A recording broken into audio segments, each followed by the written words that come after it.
Yo soy de un orden medieval, soy agustino y tengo una pequeña conciencia histórica, como debemos tener los que venimos de muy atrás. Y en virtud de esa conciencia histórica y de la misma condición de agustino y dedicado a la teología, pues tengo que decir que realmente es una profunda satisfacción. Me siento sumamente honrado en estar aquí con ustedes en esta casa, hablando en esta tarde. Para cualquier que haya estudiado un poquito la teología española, hablar de San Esteban es hablar de palabras muy altas, y por eso me siento francamente honrado en estar aquí con ustedes. El tema que nos han a ustedes y a mí, que nos han sugerido, pues lleva este título, ¿no? Las dificultades de la fe en el mundo actual. Yo les he preparado un esquema. Me preguntó el padre Juan Manuel si pensaba poner algún PowerPoint o alguna proyección, y le dije que no, porque yo prefiero todavía pues entregar un esquema, porque además ahí pues tenemos la posibilidad de que ustedes se lleven algún texto relevante que yo voy a comentar, de tal manera que pues en este papelito que les acaban de entregar está el esquema y, como digo, algún paso de algún autor de relieve, de relevancia en la temática que vamos a tratar. Dificultades de la fe en el mundo actual. Bueno, pues hay una primera afirmación que a todos se nos ocurriría a respecto de este tema, ¿no? Y es que son muchísimas dificultades, muchísimas y bastante serias dificultades para creer. De hecho, pues la fe religiosa, y en concreto la fe cristiana, desciende constantemente en las sociedades occidentales, en nuestro tiempo, y de manera muy visible pues en un país o en una sociedad como la de España. La teología dogmática y la teología fundamental y la teología pastoral pues abordan muchas veces abordan estas dificultades de la fe en nuestras sociedades occidentales. Y ciertamente en esta temática es que hay mucho que abordar, mucho que considerar, porque son tantas, como digo, y bastante serias. Creo que las dificultades, en su esencia, las ha presentado muy bien Santo Tomás en la cuestión segunda. Esto lo he citado ahí en el esquema. La cuestión segunda, artículo 3 de la primera parte de la Suma. Quiero decir que no traigo ese texto de Santo Tomás porque esté en esta casa. Este texto, esta cita de Santo Tomás, yo la vengo trabajando desde hace bastante tiempo. Y no solo soy yo quien maneja esta referencia de Santo Tomás. Realmente yo no llegué a este texto en una lectura directa o personal de Santo Tomás, sino a través de una cita de un gran teólogo católico en este momento, cardenal de la Iglesia, que es Walter Kasper. Leyendo un texto de Kasper me encontré con esta cita que me pareció muy luminosa, muy precisa, y ya fui a la Suma y después ya lo he trabajado un poquito por mi cuenta, ¿no? Aunque decirlo que no es una cita oportunista esta de Santo Tomás por estar aquí en San Esteban, porque me parece que es sencillamente muy clara. Santo Tomás aborda en esta cuestión pues cuáles son las dificultades para creer en Dios. Y según resume Santo Tomás serían dos. Primera, ahora cito literalmente el texto de la Suma: si existiera Dios no existiría ningún mal, pero el mal se da en el mundo, por tanto Dios no existe. Primera dificultad, la presencia del mal. La segunda, cito también el texto literal: parece que todo lo que existe en el mundo, supuesto que Dios no existe, porque eso ya quedó bastante claro por razón del tema del mal que ha tratado antes, el tema del mal ya excluye mucho la realidad de Dios. Pero además se da esta segunda razón: parece que todo lo que existe en el mundo encuentra su razón de ser en otros principios que no son Dios. Pues lo que es natural encuentra su principio en la naturaleza. No hay lo que es intencionado Intencionado significa lo que hace el hombre, lo que procede de la razón, de la intención, de la libertad del hombre. Lo que es intencionado lo encuentra en la razón y la voluntad humana. Así pues, no hay necesidad alguna de acudir a la existencia de Dios. Bueno, sinceramente, repito, creo que esta leve descripción resume magníficamente las dos dificultades fundamentales de todo tiempo, de todo hombre, ante la cuestión de Dios. La cuestión del mal por un lado y la suficiencia del mundo por otro. Es decir, según Santo Tomás, por un lado está la dificultad esto.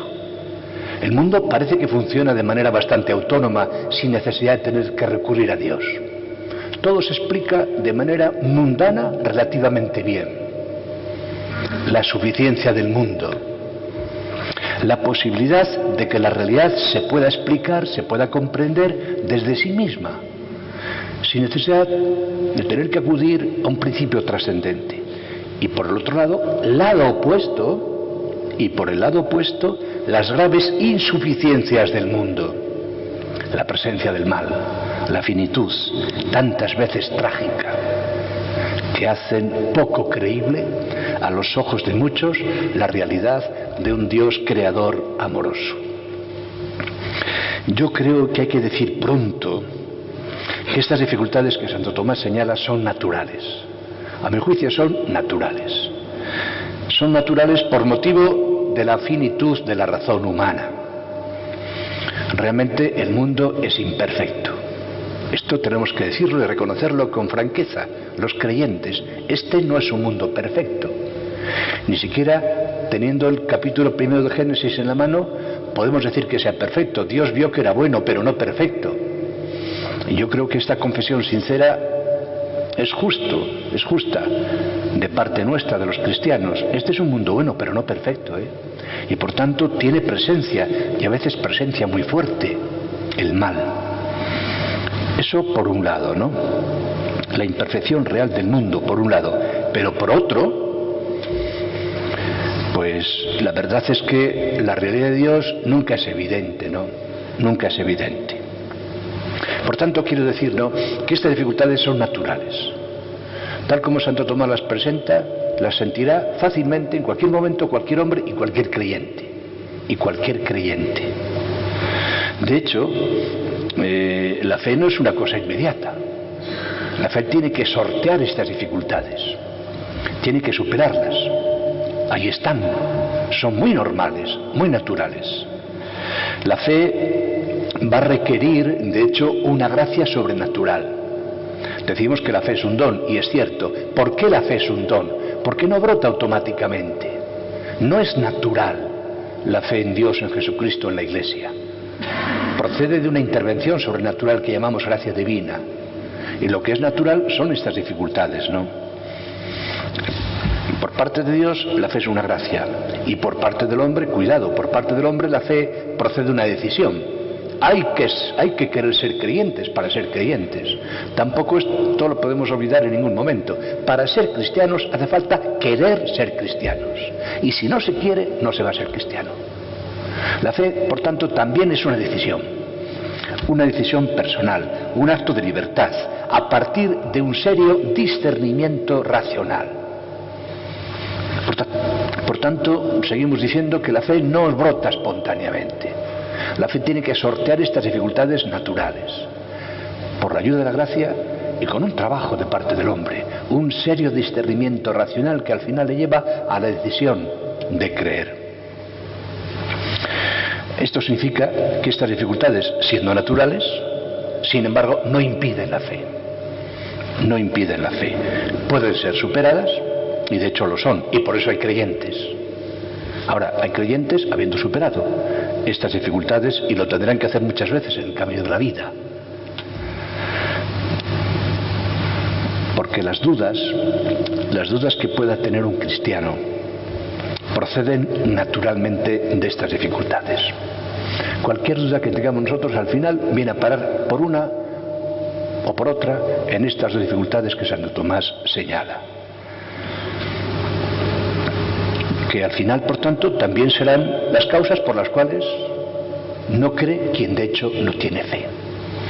Si hiciéramos una pregunta por ahí a personas no creyentes, al final, si nos dan una respuesta ¿por qué no son creyentes, por qué no son cristianos?, seguramente que por un camino u otro vienen a parar a una, a la otra o a las dos dificultades que Santo Tomás señala. Nosotros vamos a examinar con un poquito de discernimiento estas dos dificultades generales, pero antes quiero señalar una cosa que yo veo, que me parece interesante, y es la siguiente.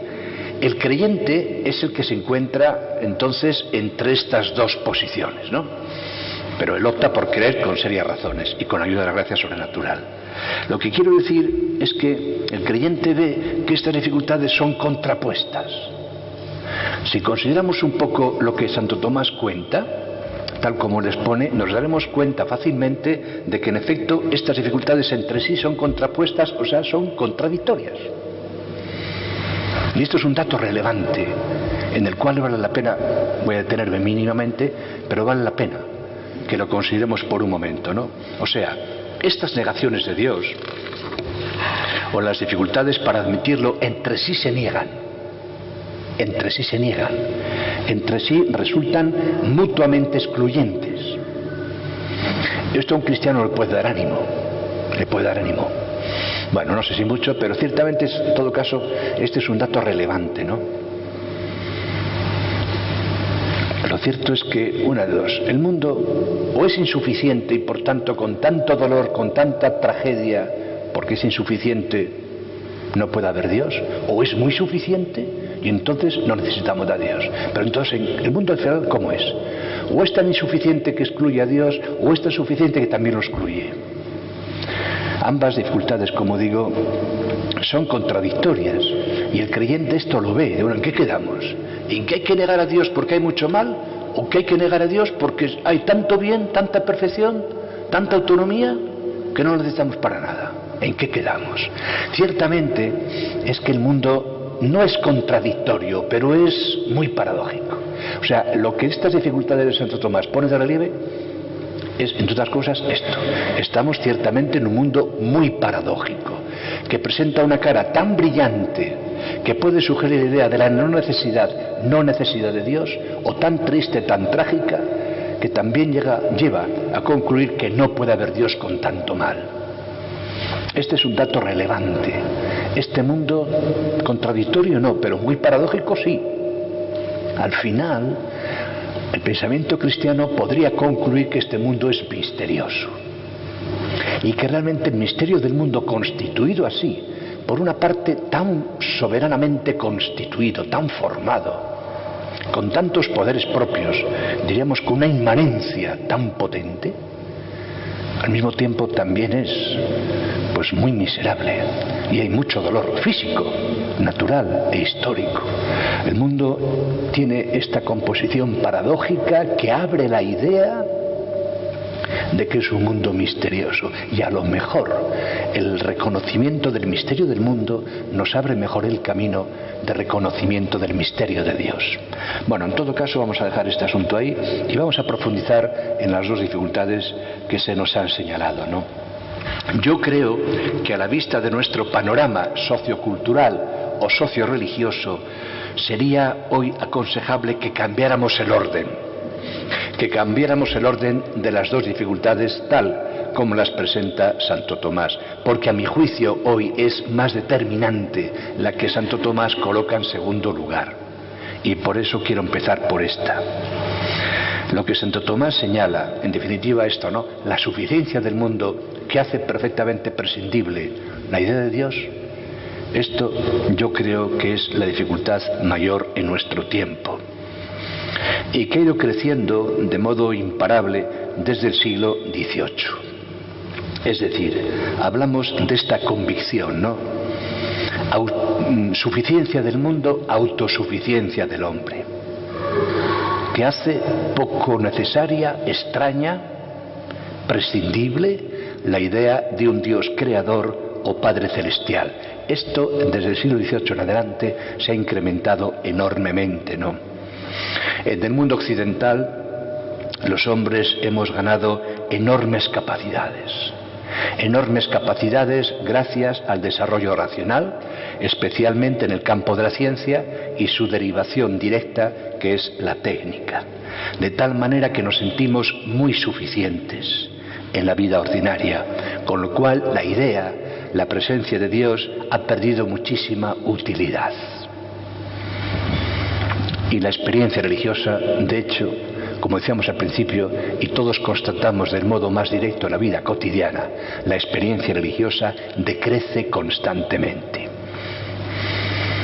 En el siglo XX, este proceso o este fenómeno será denominado por los estudiosos de la cultura, de la religión, por parte de la propia teología cristiana, será llamado secularización, de lo cual ustedes seguramente hayan oído hablar o hayan leído algunas cosas más veces, ¿no? Les he puesto ahí una definición clásica que no voy a comentar, ahí la tienen en el texto, la definición clásica que es muy citada de lo que es la secularización según Harvey Cox, que es un teólogo americano que fue de los primeros que elaboró una reflexión teológica sobre la secularización. Yo el texto no lo voy a citar literalmente, pero lo que voy a contar a modo de definición se inspira un poco en esa definición clásica de Harvey Cox. Es definida, podemos entenderla, la secularización como la liberación de la comprensión religiosa de la realidad, el olvido de todos los mitos sobrenaturales y símbolos sagrados con los cuales durante milenios el hombre ha entendido el mundo y ha vivido, se ha vivido la vida. Por tanto, la secularización expresa el descubrimiento que el hombre ha hecho de que el mundo está en sus manos, de que la marcha del mundo depende de él y que ya no puede ni debe contar con fuerzas sobrenaturales. Por eso la secularización viene cuando el hombre vuelve su atención del más allá de este mundo a este mundo, a este tiempo. Viene el término de seculum, y seculum en latín es esto, el tiempo presente. Por eso esto es un proceso en el que la sociedad y la cultura son liberadas de la tutela de lo religioso, para configurarse así intensamente, configurarse masivamente como sociedad y cultura puramente mundana, enteramente humana, justamente lo que llamamos sociedad secular. Este proceso se ha vivido como liberador, ha sido una liberación, la liberación del control religioso, del control de las iglesias, que ha llegado a ser ya innecesario y por tanto perjudicial. De tal manera que realmente la secularización es un concepto clave para definir y entender lo que ha sido la evolución cultural de las sociedades europeas, por lo menos en los 2 últimos siglos. Y esto, además, como sabemos bien, se está trasladando, se está exportando a otras sociedades de otros lugares, de otras latitudes del mundo. Esta secularización, hay que añadirlo inmediatamente, no significa necesariamente la desaparición de Dios. En el lenguaje ordinario, pues como hablamos en la Iglesia, incluso como se habla en la teología, pues con frecuencia secularización se entiende como radical pérdida de sentido religioso. No es exacto. Si hablamos con cierto rigor en la Iglesia de estos temas, en el campo de la reflexión teológica, no debemos identificar secularización con radical muerte del sentido religioso. Por eso digo, eso será, que lo voy a comentar enseguida, secularismo. De hecho, repito, pues con frecuencia secularización y secularismo se identifican. No es correcta esa identificación y habría que mantener la distinción de ambos términos, de ambos conceptos. En sí mismo, dicho con un poco de rigor, secularización no equivale necesariamente a la desaparición de Dios, pero ciertamente ha supuesto y supone una profunda transformación de la experiencia religiosa, que consiste fundamentalmente en lo siguiente: La religión deja de determinar la vida social, la cual se rige por criterios puramente racionales. Como decíamos antes, el hombre occidental hacía mucho tiempo cree haber llegado a una mayoría de edad, entonces él mismo con su razón, sin necesidad de recurrir a instancias sobrenaturales, él mismo con su razón está de hecho organizando la vida social, la marcha de la historia con criterios de la pura razón humana. Y la religión no desaparece, pero ya no juega este papel vertebrador, director o inspirador de la vida social. La religión perdura, pero en el ámbito de la vida muy personal de los individuos. Así se produce el fenómeno típico de una sociedad secular, que es la privatización de la religión, la privatización de la experiencia religiosa, de tal manera que pensemos en nuestra sociedad española, en una cultura moderna y secular, la religión ya no es un factor que integra y dirige, como lo ha sido, y en España no hace tanto, ya no es un factor que integra y dirige todos los ámbitos de la realidad. Ha pasado a ser una parcela más de la vida. Los sociólogos dicen un subsistema, un sistema concreto que ocupa un espacio concreto, pero ya lejos de ese papel que secularmente, por ejemplo en Europa, pues han tenido justamente las iglesias o la religión. De hecho, hasta se puede reconocer, este reconocimiento no es infrecuente, se puede reconocer que la religión, la experiencia de Dios, puede acompañar y prestar ayuda, si puede ser muy edificante, muy constructiva la experiencia de Dios, en momentos de especial trascendencia, en momentos críticos de la vida de las personas. Puede aportar consuelo. Ahora se está hablando mucho de la función del consuelo propia de la religión. Puede aportar esperanza, pero no es constitutiva, no estructura la vida social. Por eso lo religioso o lo cristiano se repliega paulatinamente. En una sociedad como la española está sumamente replegada a la esfera de lo individual o de lo privado, donde cada uno es señor de sí mismo y puede hacer lo que estime más oportuno, mientras que la marcha de la sociedad, de la cultura, funciona en perfecta independencia de la religión o de las iglesias. Ustedes saben que en una sociedad como la española, por ejemplo, no se puede preguntar por las convicciones religiosas de nadie. Eso no se puede preguntar. ¿Usted es creyente? Usted también se me lo puede preguntar. Una cosa absolutamente privada. Eso no está bien visto. Puede ser tomado como una grave incorrección. Eso es un asunto muy personal del cual no se puede preguntar a nadie.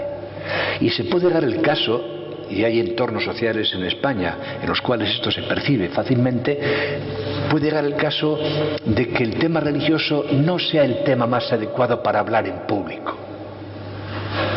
De religión no se debe hablar mucho en público. Son cosas muy personales, muy particulares, muy de la vida privada de cada cual, cada uno sabrá, pero no es un tema para hablar en público. No solo no se puede preguntar a nadie por sus convicciones religiosas, sino que incluso la religión no es tema adecuado, justamente por este carácter tan particular, tan privado, tan individual, para hacer de él objeto de una conversación, de un debate, de un fenómeno comunicativo abierto en la sociedad. De esta manera, la experiencia religiosa, la experiencia de Dios, pues ha quedado como socialmente no relevante, no es eficiente a escala social. Las instituciones religiosas, las iglesias, ya no dirigen la marcha social o la acción política. Como se ha dicho, las iglesias han quedado cada vez más relegadas a lo estrictamente religioso, entendiendo por religioso esta religión tan íntima, tan privada. Esto plantea serias dificultades a un creyente, o por lo menos serios interrogantes. ¿Es esta una justa comprensión de Dios? ¿Un cristiano, un creyente, puede aceptar que la religión quede privada de toda proyección pública? Que, por ejemplo, quizás sea un caso un poco extremo, pero yo lo he observado, que no se puede hablar en público de religión, que no es de buen gusto una conversación abierta sobre temáticas, experiencias, convicciones religiosas. ¿Es esto fácilmente aceptable por la conciencia cristiana? Ocurre además que las iglesias, las instituciones religiosas han perdido incluso el control. Han perdido incluso el control de lo religioso. Hoy hay mucha religiosidad no eclesial, de cierta inspiración cristiana, pero al margen de la institución eclesiástica, que no acepta autoridades. Es una religiosidad que prospera al margen de las ortodoxias, de la tradición católica, por ejemplo, ¿no? Por eso, incluso el mismo sentimiento religioso se ha independizado de las iglesias, de tal manera que fácilmente se observa pues una religiosidad pues liberada de los símbolos, de los ritos, de las normas de una iglesia.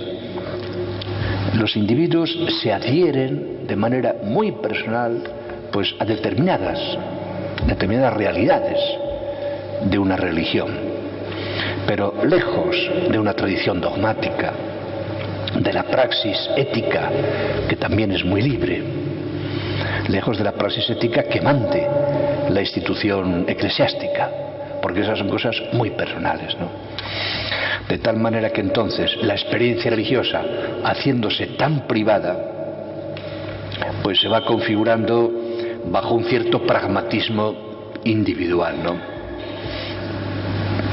Muy desvinculada de la institución, de la tradición católica. Se desarrolla la experiencia religiosa mucho bajo el módulo de la experiencia afectiva. Esto es muy fácil observarlo. Pues según apetezca, según se sienta, según en este momento venga bien. Esto es lo que se llama vulgarmente religión a la carta.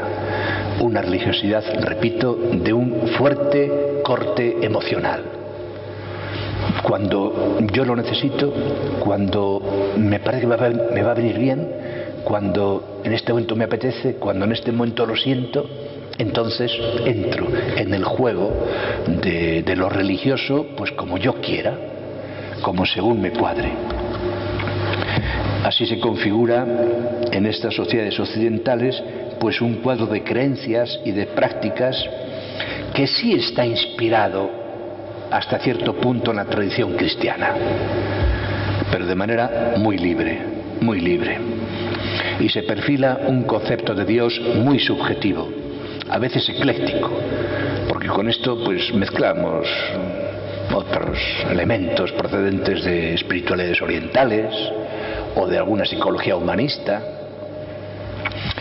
Un cuadro muy subjetivo, a veces ecléctico, una experiencia religiosa en la que todo queda, o casi todo queda, al albur de la necesidad, de la apetencia, del estado anímico del sujeto.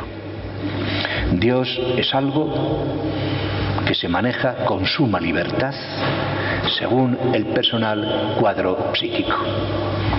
La experiencia religiosa y la moralidad derivada de la religión, tal como es prescrita por las iglesias, especialmente la Iglesia Católica, pues fácilmente es criticada porque es muy dogmática, es muy impositiva, poco reconocedora de los dinamismos de la conciencia personal. Por tanto, según vemos, la secularización no es irreligiosa. Por eso, repito, si hablamos con un poco de propiedad, no debemos identificar secularización y secularismo. Esto del secularismo que comento a continuación sí significa ya no solo la pérdida, sino incluso el desprecio, el combate frente al sentimiento religioso. Ciertamente, como estoy diciendo, lo que sí es claro es que la secularización supone una transformación muy profunda de lo religioso. Y, en cambio, el secularismo como ismo da nombre a una concepción ya muy cerrada, ya radicalmente o completamente cerrada en lo mundano, en la inmanencia. Y realmente ya se trata, en el caso del secularismo, de una postura clara de increencia, de exclusión tajante de toda dimensión trascendente. Ahora bien, la secularización, si no es irreligiosa, si no es antirreligiosa, como sí lo será el secularismo, ciertamente, con esto grabando este paso, ciertamente la secularización es muy ambigua. Es muy ambigua. Por eso este mundo tan secular constituye para el creyente, pues en muchos aspectos, un mundo difícil, o que le plantea dificultades.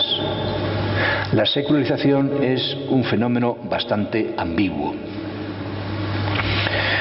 Presenta o suscita inquietudes y acentúa dificultades. De hecho, el paso, la derivación de la secularización al secularismo se va a dar con alguna facilidad. En cualquier caso, hoy, el pronóstico que a veces se hizo hace 40 o 50 años de una desaparición inexorable de lo religioso, ese pronóstico no lo cree nadie. La secularización no supone el final de la religión. Hoy ningún sociólogo serio sostiene exactamente que la religión vaya a desaparecer. Lo que sí es cierto es que se consolida lo que los sociólogos llaman una secularización suave, que significa todo esto que he contado. Persistencia de la religión, sí, pero muy modificada. Persistencia de la experiencia religiosa, sí, pero muy transformada. Y esa transformación, como digo, radicalmente consiste en esta privatización y en esta profunda subjetivización de la religión, con un papel muy poco relevante en la creación cultural, en la organización social, en la marcha de la historia. Hoy vemos con claridad esta ambigüedad de la secularización. Por una parte, la presencia de Dios, la experiencia de Dios se mantiene, pero como estoy diciendo, sumamente privatizada y sin apenas relevancia histórica. Como decía Santo Tomás, el hombre se siente muy suficiente para el gobierno de todas las cosas del mundo, en las cuales Dios no tiene mayor efectividad. Esta mentalidad es una dificultad seria para una justa y sana experiencia de Dios. Porque de alguna manera o en algún plano, hay que encontrarlo, pero ese plano existe, en algún plano, la experiencia de Dios tiene que inspirar la vida entera. Tiene que inspirar la vida entera del cristiano, del creyente, si no, no es Dios. Como nos enseñaban cuando estudiábamos teología de la fe, Dios es un absoluto y a Dios se le cree absolutamente o no se le cree. Si es un absoluto, se le cree absolutamente. Y entonces, de alguna manera, en algún plano, hay que ver desde qué perspectiva justa, ciertamente la experiencia de Dios, la presencia de Dios, tiene que inspirar y tiene que orientar la vida entera de un cristiano. Y por eso la secularización, con esa radical autonomía respecto de Dios, con ese confinamiento de Dios en el estricto, en el reducido margen de la vida privada, pues plantea dificultades serias. Y de ahí esta ambigüedad que estoy diciendo, ¿no? Además, esta otra posibilidad de deslizarse fácilmente al secularismo abierto, al abierto secularismo, a la abierta pérdida de sentido religioso, como de hecho ha ocurrido, ¿no? El asunto es que en el interior, en el interior de esta cultura secular hay un fuerte antropocentrismo. El hombre se siente en gran medida señor y centro de todo. Señor y centro de todo. Y esto puede derivar fácilmente hacia la negación de Dios. No es obligado este paso, pero de hecho se da. Y se puede dar con relativa facilidad. Con tanta autonomía respecto de la religión, se puede llegar sin muchos traumas al secularismo craso. De hecho, como hemos visto y estamos viendo en España con suma facilidad y con mucha frecuencia, en las modernas sociedades occidentales de Europa, el fenómeno de extraordinaria extensión es no ya la emancipación de lo mundano respecto de lo sagrado, sino simplemente la desaparición de lo sagrado, la crasa pérdida de sentido religioso. Según vemos, la sociedad secular carece con harta frecuencia de cultura religiosa. Esto es así. Es que para encontrar una información precisa, clara, que no tenga demasiados errores en los medios de comunicación sobre algo de la religión, de la fe o de la Iglesia, pues cuesta mucho, porque con suma facilidad la información es muy inexacta, es muy imprecisa, se mezclan datos, hay una terrible ignorancia religiosa en una cultura, en una sociedad profundamente secularizada, ¿no? Y a veces lo religioso suscita curiosidad.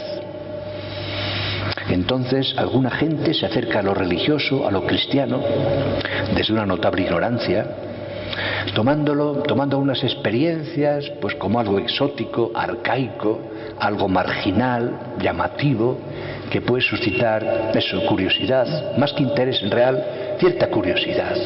Una cosa ya muy vieja, muy antigua, muy arcaica, que de pronto aparece ahí, que suscita una cierta curiosidad, ¿no?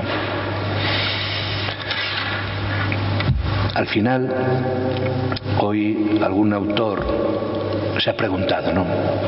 ¿Es la secularización una derrota del cristianismo o es más bien una consecuencia de la fe cristiana? Porque la fe cristiana nos ha enseñado, esto no lo puedo contar con detalle, pero es así, la fe cristiana nos ha enseñado que el mundo es mundo y que Dios es Dios. La fe cristiana, sobre todo con el misterio fundamental de la creación, ha propiciado una comprensión de la profanidad del mundo. El mundo no es divino ni Dios es mundano. El mundo es mundo y Dios es Dios. Dios es trascendente y el mundo tiene una notabilísima autonomía. Por tanto, esta secularización en alguna medida, sin duda, procede del cristianismo. Esto está claro.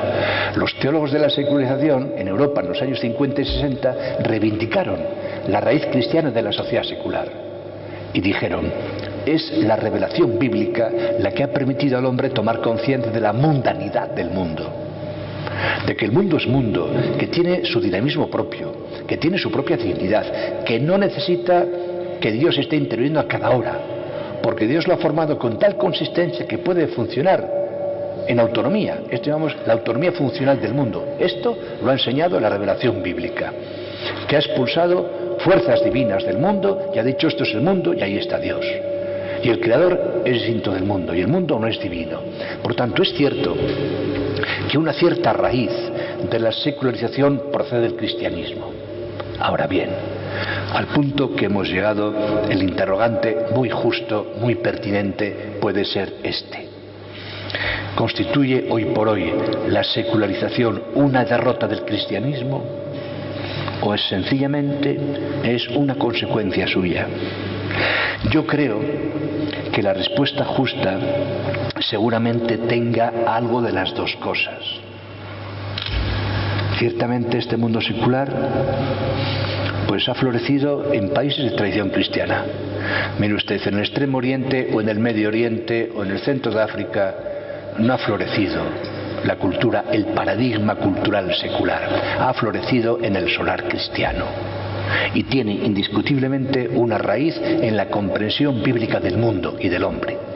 Ahora bien, claro, una raíz es una raíz. Después, las evoluciones posteriores a lo mejor se están alejando mucho de esa raíz. Lo cierto es, al final, y termino con esto, que no podemos hoy sino contemplar la sociedad secular como bastante ambigua, con muchas posibilidades. Es una sociedad de libertad, de razón, de Estado de Derecho, de pluralismo, de respeto a lo distinto. Son valores perfectamente cristianos, pero al mismo tiempo también, y me remito solo en este momento a lo religioso, con una fuerte tendencia a marginar lo religioso y hacerlo socialmente irrelevante, y por otra parte también una tendencia al final a terminar negando todo valor, todo interés a la experiencia religiosa. De hecho, pues así ha sido, ¿no? Ha florecido pues este secularismo, que ya es claramente ateo, y a veces ateísmo bastante combativo, y que ya está sustanciado en la cultura europea pues desde mitad del siglo XIX, en el cual ya florece el ateísmo perfectamente constituido, ¿no? Surgió una negación de Dios que después pues ha tenido muchos desarrollos, ¿no? Hay que decir que el ateísmo desde su nacimiento, mitad del siglo XIX, se considera Feuerbach, este filósofo alemán, el fundador, el padre del ateísmo contemporáneo. Desde entonces pues ha tenido distintos rostros, ¿no? Primero fue un ateísmo prometeico, un ateísmo osado, radical, negación de Dios, porque ni existe ni hace falta que existe ni lo necesitamos. Un ateísmo de enorme confianza en las propias capacidades del hombre, que con su propia razón y libertad, con la ciencia, con el progreso, pues va a escribir una historia de libertad. Ese fue el primer ateísmo, un ateísmo que se define como prometeico, un ateísmo que se ufana en las grandes dotes, grandes posibilidades del hombre. Pero después ha habido otras experiencias históricas, ha habido otros pensamientos, y surgió pues otro ateísmo más trágico, que sigue negando a Dios. Pero ya aquí, si antes la imagen, el símbolo era Prometeo, que como ustedes recuerdan pues escaló los cielos y robó el fuego a los dioses, aunque después Júpiter le castigó, pero bueno, tuvo la enorme osadía de robar el fuego a los dioses para entregárselo a los hombres. Prometeo, por tanto, es símbolo de ese ateísmo arrogante, conquistador. A partir de mitad del siglo XX las cosas cambiaron bastante y el ateísmo ganó otro perfil y pasó a ser Sísifo, otra figura de la mitología griega, pues el referente o el símbolo de este ateísmo trágico. El hombre ahora es más consciente del peso de la vida. Un ateísmo pues más doliente, un ateísmo de angustia, de terrible soledad, pero que no por eso deja de ser ateísmo. El ateísmo, por tanto, ha tenido muchos rostros en su historia. Ahora mismo estamos en el mundo posmoderno viviendo otro perfil distinto del ateísmo que existe en nuestro tiempo, ¿no? Que no voy a comentar porque no tenemos tiempo de detenernos en esto. Yo lo que quiero decir es que este ateísmo militante, pues que encontró la fórmula de explicar cómo nace la idea de Dios y por qué los hombres somos religiosos, pues este ateísmo ha impregnado profundamente la cultura. Hoy no hay grandes ateos. En las últimas décadas, hablamos de 25 años, no más, 20 o 25 años, en Inglaterra, sobre todo en Inglaterra, ha florecido una nueva generación de pensadores ateos, los llamados nuevos ateos. Ustedes habrán oído la anécdota del autobús en Inglaterra, que hace 5 o 6 años tenía este anuncio publicitario, ¿no? Dios no existe, disfruta la vida. Dios seguramente no existe, disfruta de la vida. Bueno, esta ha sido una plasmación cultural pues de esta nueva generación de pensadores ateos, fundamentalmente científicos y sobre todo presentes en Inglaterra, ¿no? Pero no son nada creativos, no son grandes pensadores. Su ateísmo es un refrito Es un refrito de los grandes tópicos del pensamiento ateo del siglo XIX o principios del siglo XX. Son fuertemente dependientes de los clásicos del ateísmo. No es un ateísmo creativo, no aportan nada nuevo. De hecho, la confrontación de los teólogos con estos ateos, pues a veces lleva a esto, decir, bueno, hay que enfrentarse a ellos, no los vamos a callar, hay que confrontarse, pero ciertamente tampoco están diciendo nada nuevo. Quiero decir con esto que el gran ateísmo ya se formuló. Y hoy no hay grandes ateos, con estas excepciones que tampoco son tanta excepción por esto que digo. Pero este ateísmo ha diluido en la cultura una profunda inseguridad al respecto de la experiencia de Dios. Es decir, este ateísmo ha suscitado la sospecha de si habrá o no habrá Dios. Ha aportado a la conciencia religiosa inseguridad. Un pensador cristiano, un filósofo francés, Paul Ricoeur, llamó a algunos de estos ateos, habrán oído la frase, maestros de la sospecha. Y efectivamente han podido inocular, a veces incluso en estratos subconscientes, también de cristianos, esta sospecha. ¿Habrá Dios o no? Esto ha conducido a una gran falta de aprecio hacia la religión, que parece una experiencia pues sospechosa. ¿Habrá o no habrá Dios? ¿Será sana, psicológicamente sana la religión o no? ¿Es una experiencia humanamente digna o no? El ateísmo ha pasado, pero ha dejado una atmósfera cultural de sospecha, de reticencias, de dudas ante lo religioso, de lo cual es también necesariamente partícipe el cristiano, porque somos hijos de este tiempo y todo esto es una atmósfera cultural que todos respiramos, de tal manera pues que sí, al final estos maestros de la sospecha han dejado esto, la herencia de una sospecha, de una duda, de una desconfianza ante la religión y más aún ante las instituciones eclesiásticas que gobiernan el sentimiento religioso de la gente. Así se configura una cultura pues de indiferencia religiosa. Hoy no hay grandes ateos. Hoy tenemos el fruto históricamente posterior de estos grandes ateos, que es una indiferencia religiosa que al creyente pues a veces le agobia bastante. A veces nos podemos sentir heridos, sorprendidos por tanto desinterés hacia la religión, hacia Dios, incluso en gente cercana a nosotros. Esta es una experiencia que a veces los creyentes hacemos. Nos duele, nos resulta provocador, nos resulta hiriente.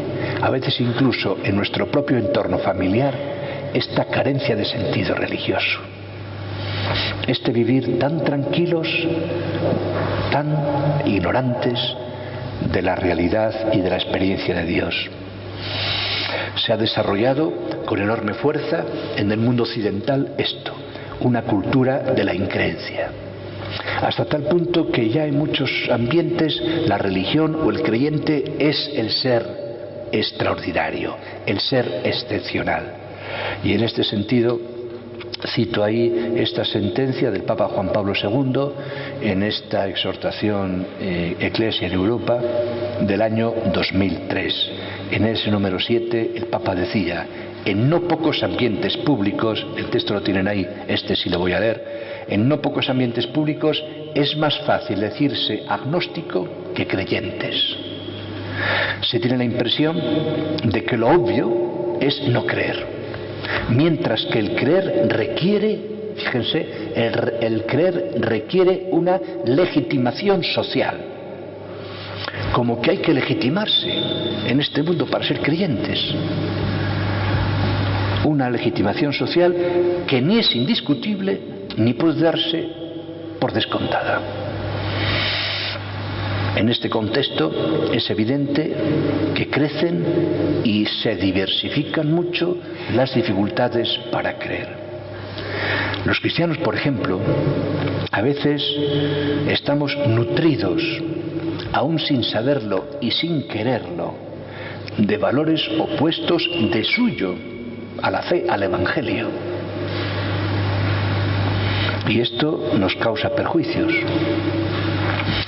Y luego, pues en un medio cultural ateo, indiferente, a veces un poco agresivo, muy seguro de sí mismo, el cristiano a veces se siente un poco desvalido, ¿no? Y entonces pasa a la condición de un creyente vergonzante. Pues de manera muy comprensible quiere pasar más bien desapercibido. Es muy fuerte el desafecto ambiental hacia la religión, hacia la Iglesia, hacia la tradición católica. Es muy fuerte el desafecto, el escaso aprecio, la indiferencia, la ignorancia. Muy fuerte. Yo a veces digo, bueno, ¿son indiferentes o son ignorantes? Porque no saben ante qué son indiferentes. De hecho, no saben ante qué son indiferentes. Y la pregunta a veces es esta: ¿son indiferentes o sencillamente ignorantes? O las dos cosas. Lo cierto es que el creyente a veces, pues como dice el Papa, ¿no?, se siente ahí pues un poco desamparado, se siente desvalido, se siente un bicho raro, y entonces fácilmente puede tener la tentación de querer pasar desapercibido. Con lo cual, la dimensión confesante, testimonial de la fe, cuesta mucho. Encuentra enormes dificultades, ¿no? Y luego, otra salida es una fe fideísta. O sea, es muy difícil justificarse, dar razón, atreverse incluso a dar razón. Ante tanto acoso, tanto argumento, tanta propaganda, tantos libros, tanta indiferencia ambiental, pues a veces el creyente no sabe muy bien explicarse, no sabe muy bien ni siquiera justificarse a sí mismo su condición cristiana. Con lo cual deriva hacia una fe fideísta. Y una fe fideísta es una fe que simplemente existe porque yo quiero seguir siendo creyente. Yo necesito seguir creyendo y me agarro a esta fe. ¿Razones? Pues no sé qué razones tengo, porque la necesito. La fe por la fe. La fe por la fe se llama fideísmo. El creyente se refugia a veces en muchas razones, un poco acosado o incluso desafiado por tanta indiferencia, se refugia, pues eso, en una fe fideísta que no es confesante, que no es testimonial, que no tiene mucha racionalidad, que no tiene mucho desarrollo, pero que yo necesito y que no voy a perder y a la cual me aferro, aunque sea una experiencia estrictamente personal, estrictamente individual. A mí esto no me lo quitará nadie, me lo guardo para mí. Me aferro a ello en mi vida privada y no me lo quitará nadie. Pero esa fe pues es insegura, no tiene suficiente arraigo, porque la necesidad de creer no es suficiente motivo para creer. La necesidad de creer debe llevar a encontrar razones para creer. Pero la mera necesidad de creer no es suficiente para vivir una fe vigorosa y que dé fruto. Porque esta fe, como digo, pues no es ni confesante ni testimonial. Y luego, pues esto que decíamos, ¿no? Bueno, pues un poco participando de esta cultura, de estas convicciones según las cuales la religión no tiene papel alguno en la vida pública, pues el creyente tiene la tentación de retirarse de ahí, de retirarse de los espacios abiertos, de la sociedad, de la cultura, y siguiendo un poco lo políticamente correcto, siguiendo esta ortodoxia cultural, pues vivir también él de manera muy privada, en su vida particular, a veces ya ni siquiera en la familia. A veces ya ni siquiera en la familia, pues que familias católicas de siempre, pues a lo mejor ahora el papá o la mamá o la abuela, pues cuando hay determinados miembros de la familia, pues ya no se atreven a bendecir la mesa, porque algunos hijos, algunas nueras, algunos nietos no se sienten cómodos. Y entonces en el propio entorno familiar la misma fe queda más reducida pues cuando estamos nosotros solos, cuando no están los hijos, los nietos, las nueras, porque estos ya ponen mala cara, no se sienten cómodos, preferimos callar, y solo cuando estamos nosotros pues rezamos, bendecimos la mesa. Incluso digo, en el mismo entorno familiar el creyente puede tener esta tentación de retirarse como tal creyente, ¿no? Claro, pues con esto ciertamente se atrofia esa necesaria dimensión testimonial de la fe. Bueno, termino aquí esta primera parte, que ha sido la más extensa. La segunda la voy a abreviar porque es muy evidente, necesita pocos comentarios, y aquí yo creo que lo que decía Santo Tomás prácticamente está de modo inalterado. también en nuestro tiempo. Todas estas son dificultades que acarrea esta suficiencia del mundo, que en nuestro tiempo, respecto de lo que pudo entender Santo Tomás, pues ha tenido un desarrollo exponencial. Nunca los hombres hemos tenido tanta conciencia de nuestra autosuficiencia como hoy, hasta tal punto que nunca ha habido una sociedad tan distante de lo religioso como hoy podemos observar en muchas sociedades europeas. Martín Velasco dice esto en la historia religiosa de la humanidad. Es francamente una situación sumamente novedosa. Nunca tantos y tan profundamente han vivido tan carentes de experiencia religiosa. Y esto comporta estas dificultades que decíamos para la conciencia cristiana. En sí misma la dificultad es como expone Santo Tomás. La suficiencia del mundo y la autosuficiencia del hombre parece que hace innecesario el pensamiento, la presencia de Dios. Pero esta suficiencia del mundo en nuestro tiempo es tan enorme y la conciencia de autosuficiencia del hombre tan intensa que realmente esa no necesidad de Dios ha crecido inmensamente, ¿no? La segunda dificultad, pues, es esta presencia del mal en el mundo, ¿no? Si puedes ir abreviando. Voy a terminar, sí, termino muy pronto. ¿Dónde está Dios si hay tanto mal en el mundo, no? Y el mal en el mundo es un mal natural y es un mal histórico. Para los creyentes hemos de reconocer que este es un problema real. La dificultad, como dijimos al principio, es objetiva. Es un problema real, es una dificultad objetiva y además de la mayor gravedad. Y está perfectamente clara, de tal manera que un pensador alemán, ya fallecido hace muchos años, Bruckner, decía que efectivamente el sufrimiento, el mal, es la roca fuerte del ateísmo. Esto que señalaba Santo Tomás como primera dificultad, pues no deja de aparecer nunca. Von Balthasar, un gran teólogo católico ya fallecido hace unos cuantos años, alguna vez dijo que este era un mundo terrible. Cómo encontrar el amor y la verdad de Dios en un mundo terrible, en un mundo en el cual el desorden físico es grave. Esta madrugada veíamos este terremoto que siempre además va a ocurrir en las peores zonas, ¿no? En Pakistán, en Afganistán, con muchas docenas de muertos, un mundo físicamente violento. Y a ello se suma pues el inmenso dolor histórico que causamos los hombres. ¿Cómo entender la presencia de un creador bueno y un padre providente ante tanto mal? Esta dificultad desde siempre ha existido. Ya antes del cristianismo había filósofos en Grecia que veían que ciertamente los dioses o eran tontos o eran impotentes o sencillamente no existían a la vista de tanto desorden natural en el mundo, ¿no? La perspectiva religiosa no hace más que agudizar el problema, porque si hay mal es un misterio para la razón y una provocación grave. Si además la pregunta por el mal y la experiencia del mal se vive en un marco religioso, eso da lugar a lo que yo llamo el escándalo religioso del mal.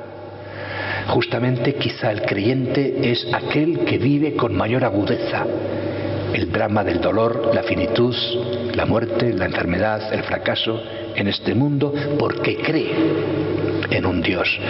La cuestión del mal se hace especialmente aguda, especialmente dificultosa, justamente para quien cree en Dios, ¿no? Ese es el escándalo por excelencia.